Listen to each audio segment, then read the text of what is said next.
अस्सलामुअलैकुम। आज हम लोग जो है चैप्टर नंबर 5 सॉलिड्स के जो है एमसीक्यू सॉल्व करने वाले हैं। Solid chapter 3 types of states of matter and gases liquid. अब हम सॉलिड्स को डिस्कस करने वाले हैं। गैसेस और लिक्विड हम पहले ही पढ़ चुके हैं।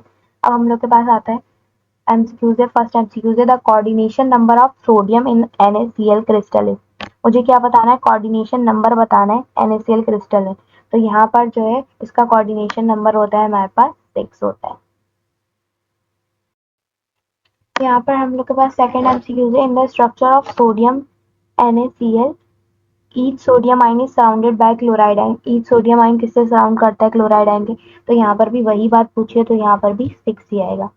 फिर आ जाते हैं हम लोग के पास एमसीक्यूज है विच one of the following have highest lattice energy. किसके पास जो है हाईएस्ट लैटिस एनर्जी होती है?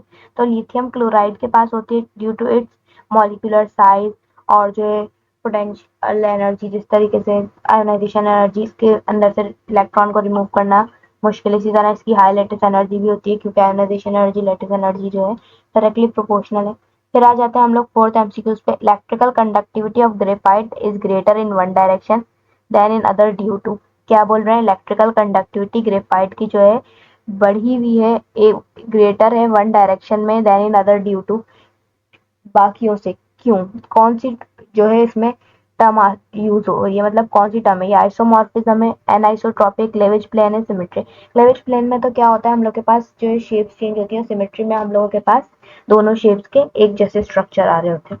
और आइसोमॉर्फिज्म में जो है हम लोगों के पास आइसोमॉर्फिज्म होती है जहाँ दो और दो से ज्यादा कंपाउंड के पास एक जैसा मॉलिक्यूलर फॉर्मूला हो पर उनका स्ट्रक्चर डिफरेंट हो। तो यहाँ पर जो है वन डायरेक्शन की जो बात हो रही है वो ये हमें बताती है। ये होता है हम लोग की जो इसकी एक डायरेक्शन बढ़ी हुई हो तो वो होता है हमारे पास एनाइसोट्रॉपिक। 5 एमसीक्यूज है हमारे पास। बोल रहे हैं हमसे in diamond each of the 4 outer electrons on every carbon atom is involve in covalent bonding. बोल रहे हैं हमसे कि जो है 4 आउटर इलेक्ट्रॉन जो है एवरी कार्बन के इन्वॉल्व होते हैं कोवेलेंट बॉन्डिंग में। This mean that there are no free electron available. अब यहाँ पर जो है कोई भी फ्री इलेक्ट्रॉन डायमंड में अवेलेबल नहीं होता। Which of the following property is explained in this statement. इस स्टेटमेंट से जो है क्या डायमंड की प्रॉपर्टी पता लग रही है। तो डायमंड जो है हम लोग को जब फ्री इलेक्ट्रॉन्स मिलते हैं तो इलेक्ट्रिसिटी जनरेट होती है, आयंस वगैरह का रिएक्शन होता है और हीट वगैरह। तो diamond does not conduct heat and electricity. फिर आ जाते हैं हम लोग 6 एमसीक्यूज पे। Graphite is one of allotropic form of carbon. It is graphite क्या है? एलोट्रोपिक फॉर्म ऑफ कार्बन है। तो वो किस वजह से है, किस चीज को वो बता रहा होता है? तो यहाँ पर जो है हम लोग के पास आइसोट्रोपिक फॉर्म, आइसोट्रोपिक ऑप्शन है। An isotropic good conductor of electric heat both B and C. तो यहाँ पर हम लोगों के पास वो हमें एन आइसोट्रोपिक भी है एक तरीके से और एक गुड कंडक्टर है इलेक्ट्रिक का। तो यहाँ पर जो है हम उसको मार्क कर लेते हैं। हम लोगों से 7th एमसीक्यूज में पूछ रहे हैं substance that has sharp melting point in the following is. मुझे सब्सटेंस, वो सब्सटेंस का बताना है इसमें से जिसका शार्प मेल्टिंग पॉइंट हो। तो हमारे पास डायमंड का जो है शार्प मेल्टिंग पॉइंट होता है। फिर आ जाते हैं 8th एमसीक्यूज पे। The latest energy is also called as. Latest energy को हम और कौन सी एनर्जी से डोनेट करते हैं? तो वो है हमारे पास, उसको हम क्रिस्टल एनर्जी की वजह से भी डोनेट करते हैं, लेटेस्ट एनर्जी। फिर आ जाते हैं हम लोग shape of iodine unit cell is. क्या बोल रहे हैं मुझसे? शेप ऑफ आयोडीन बतानी है मुझे यूनिट सेल में। तो उसकी आयोडीन की जो शेप होती है यूनिट सेल में वो क्यूबिक होती है। 10th एमसीक्यू है properties due to change of direction are called. Property जिसकी वजह से डायरेक्शन चेंज हो जाए उसको हम कौन सी प्रॉपर्टी कहते हैं? तो वो होती है हमारी एनाइसोट्रॉपी। 11th एमसीक्यूज है हमारे पास। Current in electrolysis is carried through.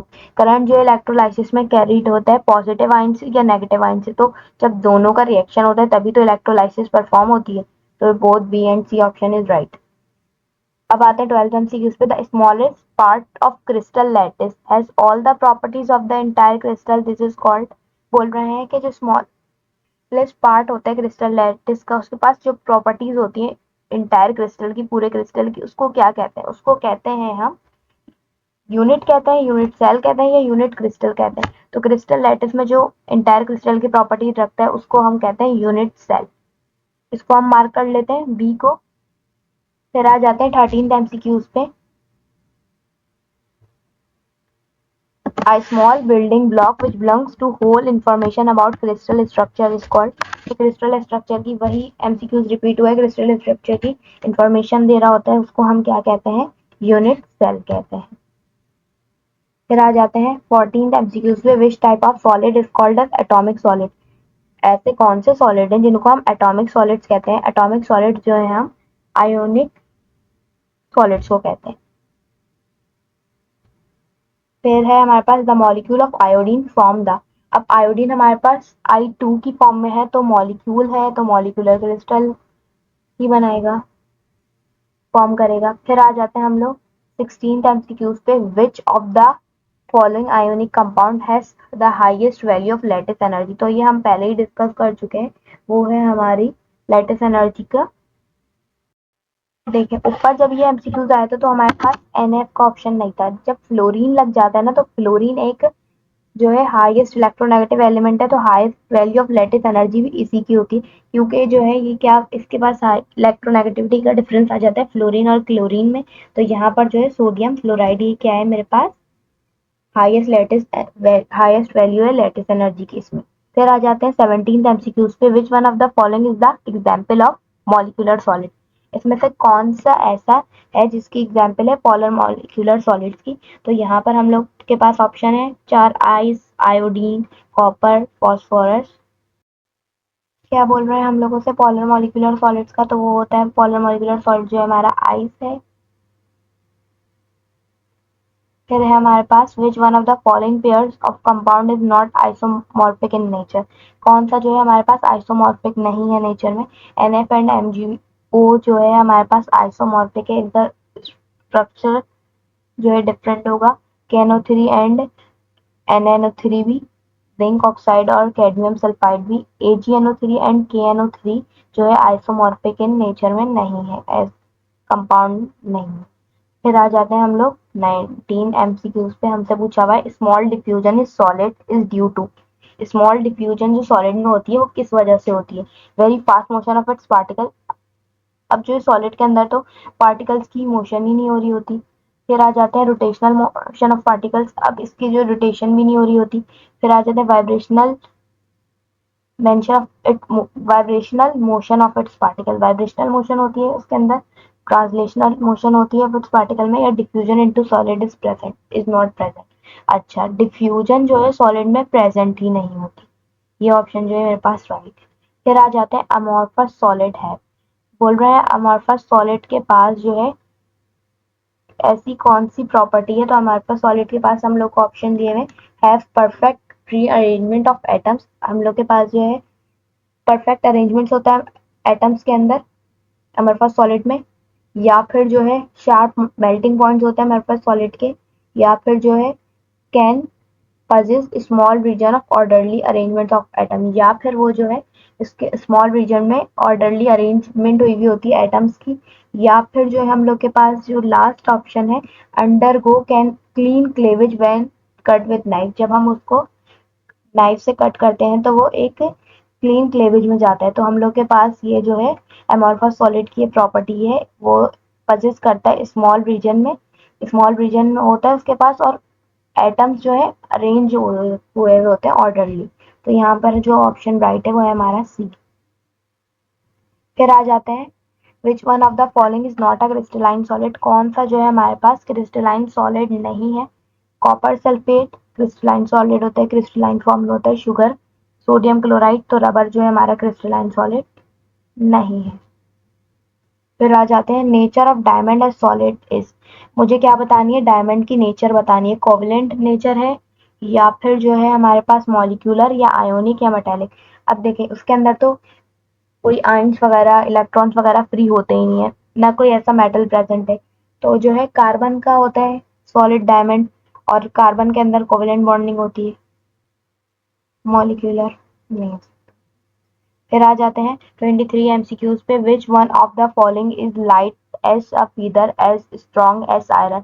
ऐसा कौन सा मॉलिक्यूल है मेरे पास जो है पर की तरह हल्का है और इतना ताकतवर है जैसे आयरन। तो यहाँ पर हम लोगों को ग्रेफाइट का ऑप्शन दिया हुआ है, मर्क्यूरी, ग्रेफीन या डायमंड। तो यहाँ पर जो है ग्रेफीन जो है हमारा है स्ट्रॉन्गेस्ट आयरन और इतना हल्का होता है पर की तरह, और इसको हम पेंसिल्स वगैरह में यूज करते हैं, ग्रेफाइट के एक्सट्रैक्शन वगैरह वगैरह के लिए यूज किया जाता है। फिर आ जाते हैं हमारे पास 24 एमसीक्यू है, विच type of forces exist between iodine molecule. किस तरह की जो है फोर्सेस आयोडीन मॉलिक्यूल्स में पाई जाती हैं। अब आयोडीन मॉलिक्यूल बोला है ना, तो I2 है हमारे पास। अब यहाँ पर देखें हम लोग को पास ऑप्शन दिया हुआ है, dipole dipole forces, instantaneous dipole induced dipole forces या डायपोल इंड्यूस्ड डायपोल फोर्सेस। तो यहाँ पर जो है हम लोग को डायपोल इंड्यूस्ड डायपोल फोर्सेस जो है इसके अंदर एग्जिस्ट करती है, या नॉन पोलर फोर्सेस तो हम लोग के इस आयोडीन में जो करती है वो डायपोल इंड्यूस्ड डायपोल फोर्सेस करती है। फिर आ जाते हैं 25 एमसीक्यूज पे।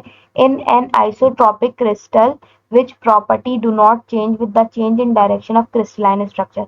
इन आइसोट्रॉपिक में क्रिस्टल एनाइसोट्रॉपिक क्रिस्टल में ऐसी कौन सी प्रॉपर्टी है जो है अपनी डायरेक्शन चेंज नहीं करती क्रिस्टलाइन स्ट्रक्चर में। तो मुझे पता है यहाँ पर ये प्रॉपर्टी जो है होती है थर्मल कंडक्टेंस। एनाइसोट्रॉपिक में direction do not change with the direction के साथ इलेक्ट्रिकल कंडक्टेंस भी चेंज होती है, मोलर मास भी, रिफ्रैक्टिव इंडेक्स भी। थर्मल कंडक्टेंस चेंज नहीं होता। 26 MCQs है। इन metal Y electric conductivity decrease with the increase of temperature. Metal के अंदर इलेक्ट्रिकल कंडक्टिविटी डिक्रीज होती है जब टेम्परेचर बढ़ाया जाता है, उसका रीजन हमसे पूछा हुआ है। तो यहाँ पर हम लोगों को बोला हुआ है because electron movement decrease with the increase of temperature, क्योंकि इलेक्ट्रॉन की मूवमेंट डिक्रीज हो जाती है टेम्परेचर बढ़ाने से नहीं, इलेक्ट्रॉन की मूवमेंट डिक्रीज नहीं होती। फिर आ जाते हैं बी ऑप्शन पे, बिकॉज मेटल आइन ऑस्किलेशन अंडर इलेक्ट्रॉन मूवमेंट। क्या होता है, मेटल आयन की ऑस्किलेशन होती है इलेक्ट्रॉन अंडर इलेक्ट्रॉन मूवमेंट में। तो ये जो है हम लोग का बी ऑप्शन राइट है। और इलेक्ट्रॉन की डायरेक्शन भी चेंज नहीं होती, इसलिए भी ये गलत है। और डी ऑप्शन है because they pass heat current through collision of electron.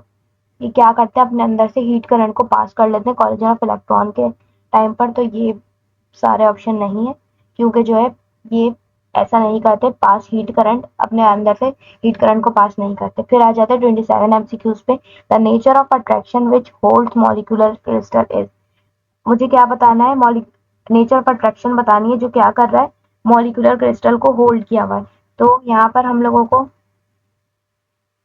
तो यहाँ पर जो है वैंडरवाल फोर्सेस होती हैं। फिर आ जाते हैं 27 एमसीक्यूज पे। When an elements occur in different physical form it's called. जब एलिमेंट जो है अपनी डिफरेंट फिजिकल फॉर्म बना ले तो उसको क्या कहते हैं, तो उसको हम एलोट्रॉपी कहते हैं। ठीक है। फिर आ जाते हैं हम लोग हमारा in crystalline structure when length of all axis and angles are unequal then crystal will be. जब मेरे पास क्रिस्टलाइन स्ट्रक्चर में ऑल एक्सिस जो है और एंगल जो है अनइक्वल हो जाए क्रिस्टल के, तो वो कहलाते हैं मेरे पास ट्राइक्लिनिक। फिर आते हैं हमारे पास 30 एमसीक्यूज पे। The force of attraction among hydrogen molecule in solid are. मुझे क्या बताना है, मुझे बताना है कि फोर्स ऑफ अट्रैक्शन बतानी है हाइड्रोजन मॉलिक्यूल के अंदर जब सॉलिड में हो। तो यहाँ पर मुझे दिया हुआ है hydrogen bonds, covalent bond, coordinate covalent bond या वैन डेर वाल्स फोर्सेस होती है यहाँ पर। तो मुझे हाइड्रोजन के अंदर हाइड्रोजन मॉलिक्यूल जो होते हैं सॉलिड में जब होते हैं तो वैन डेर वाल्स फोर्सेस होती है। Which of the following molecules are soft and weak intermolecular forces. Iodine मेरे पास सॉफ्ट होता है और वीक इंटरमॉलिक्यूलर फोर्सेस होती है। वाटर के अंदर हाइड्रोजन बॉन्डिंग होती है इंटर और स्ट्रांग होती है। और शुगर में जो है हमारे पास जो है ऑर्गेनिक कंपाउंड है, तो नॉन पोलर मॉलिक्यूलर ग्रेफाइट जो है हमारे पास इंटरमॉलिक्यूलर फोर्सेस इसके अंदर सबसे ज्यादा स्ट्रॉन्गेस्ट होती है। तो हमारे पास यहाँ जो है which of the following solids have strong metallic bond. तो हमारे पास सल्फर के पास होता है जिसका एटॉमिक नंबर बड़ा होगा, उसका स्ट्रॉन्ग मेटालिक बॉन्ड भी होगा। The greater latest energy is shown by. Greater latest energy हमें किससे दिखती है, सोडियम राइट। ठीक है। फिर आ जाते हैं 34। अब हमारे पास एमसीक्यूज है। Thermal conductivity of metal is due to. हमने थर्मल कंडक्टिविटी का पहले भी डिस्कस किया था, उसमें हम लोगों से पूछा हुआ था कि कौन सी, और ये ऑप्शन दिया हुआ था फ्रीली मूविंग इलेक्ट्रॉन दिया हुआ था और पूछा हुआ था कि कौन सी कंडक्टिविटी होती है। तो इसके अंदर जो है हमारे पास थर्मल कंडक्टिविटी होती है। Here are 35 MCQs. Which of the following substance is malleable and ductile? ऐसा कौन सा है हमारे पास जो malleable and ductile होता है? तो यहाँ पर हम लोगों को ऑप्शन, सबसे पहले तो हमें पता होना चाहिए कि malleable क्या होता है और ductile क्या होता है। तो substance that can be broken into the split। अब देखें, जो substance जो है मारने से टूट जाए, उसकी शीट्स में हो जाए, तो उसको कहते हैं malleable। ductile क्या होता है? substance that can be drawn into the wires, जिसको जो है हम डक्टाइल, जिनको हम तारों में कन्वर्ट कर दें। तो ऐसा कौन सा है इसके अंदर? तो इसके अंदर जो है हमारे पास एल्यूमिनियम ही है। मरकरी तो लिक्विड स्टेट में होता है, इस स्टेट में नहीं होता। सोडियम क्लोराइड सॉल्ट वगैरह में यूज होता है, अगर हम वाइट्स में कभी यूज भी नहीं कर सकते। और कॉपर सल्फेट केमिकल ऐसे क्रिस्टल फेज में होता है कि उसको भी हम इतना शीट में भी नहीं कन्वर्ट कर सकते और ना तारों में। फिर आ जाते हैं which 36 MCQs है, which statement correctly describe the structure of sodium chloride crystal? ऐसा कौन सा है इसमें से ऑप्शन जो सोडियम का जो है स्ट्रक्चर जो है डिस्क्राइब करता है? तो यहाँ पर हम लोगों के पास ऑप्शन दिया हुआ है, each sodium ion surrounded by 6 chloride and each chloride ion surrounded by 6 sodium ion। तो ये बात जो है, और बी ऑप्शन दिया हुआ है, the crystal is face centred cubic structure. जो क्रिस्टल है वो क्या कर रहा है? सेंटर्ड, द क्रिस्टल का जो फेस है वो क्या कर रहा है? सेंटर्ड क्यूबिक स्ट्रक्चर को फेस कर रहा है। तो ये तो ऑप्शन नहीं है। फिर सी ऑप्शन है, क्योंकि ऐसा नहीं है उसके अंदर। जो हम लोग का स्ट्रक्चर है ना क्रिस्टल लैटिस का, उसके अंदर सेंटर्ड में नहीं है क्रिस्टल। फिर आ जाते हैं हम लोग सी ऑप्शन पे। तो सी ऑप्शन है हमारा, each sodium ion is surrounded by 3 chloride and each chloride ion surrounded by 3 sodium ion। तो 3 सोडियम आयन से भी नहीं कर रहा था वो, 6 क्लोराइड आयन से कर रहा था और 6 सोडियम आयन से। फिर है हम लोग के पास ऑप्शन जो है D, intermolecular forces are present between two oppositely charge ion. और उसके अंदर जो इंटरमोलिकुलर फोर्सेस होती हैं जो है वो टू अपोजिटली चार्ज आयन्स मौजूद हैं उसके अंदर इंटरमोलिकुलर फोर्सेस में। तो यहाँ पर जो है जो सही बात है वो each sodium has ion surrounded by 6 chloride, हमने कोऑर्डिनेशन नंबर में भी देखा था। फिर है हमारे पास 37 MCQs. Coordination number of sodium is, sodium का कोऑर्डिनेशन नंबर हमारे पास 8 होता है।